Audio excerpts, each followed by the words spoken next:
Well, the starving artists are even starving harder when during the pandemic or when other disasters hit.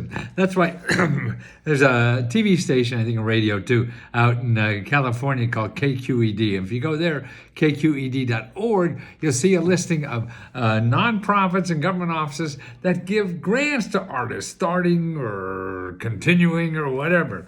And they got about a dozen or so programs that they list here, and they're everything from $3,000 to $30,000, all kinds of stuff. Like here's one that's interesting to me is for writers. Now this is a program called the Haven Foundation. It's an emergency grant for freelancers, founded by Stephen King, the writer, and it's for persons connected that include authors, actors, singers, dancers, directors, producers, choreographers, musicians, artists, and screenwriters. Wow! And the deadline is March 23rd for their money. Okay, here's another one. The Minnesota Street Foundation. They give $1,000 to visual artists. There's another one called the Gottlieb Emergency Fund. They have up to $15,000 for painters, printmakers, sculptures. Wow, that's pretty cool. The Pollock Krasner Foundation gives up to $30,000. Wow. Emergency assistance, $3,000 for artists working in a craft discipline like clay or glass, textiles, woods, metals. Foundation for Contemporary Arts, that's another one, up to $3,000. For writers and authors, Carnegie Fund for authors, up to $3,000. PEN America for writers and authors. Now, that's a big nonprofit, and they're giving out $3,500. Another one, Writers Emergency Assistance, $3,500. Well, look at all this. Entertainment Assistance Program. What they do is cover your rent, your mortgage, utility bills, and healthcare bills. Wow. But that's not only other. See, if you're an artist, not only are there grant money like that to help you start, but there's more than that. If you go to arts.gov, okay, now that's the National Endowment of the Arts. So this is a federal program that supports artists. Now what they do is give money to the states, which give it to artists. You could be a dancer or a pottery maker or almost anything.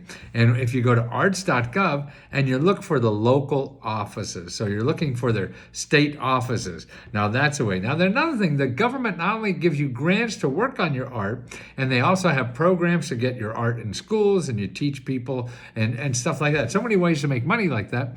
But also the government buys art. The government buys more art than anything else. I mean, they got to put this stuff in buildings, right? So that's what they have. Or how about if you're a performer? I mean, the government has nightclubs all over the world. You know, on army bases, they have nightclubs, right? The clubs and everything, and they hire entertainment. So you do stand-up comedy, or you're a musician, you have a band or anything like that. You could do that, and you don't need an agent because you could get the contracts directly yourself. If you go to Americas, AMERICAS.org, Americas, AMERICAS, and then SPDC.org. Okay, americaspdc.org. Okay, now they're free, and they'll help you find out how to get government contracts so you could sell your art to the government.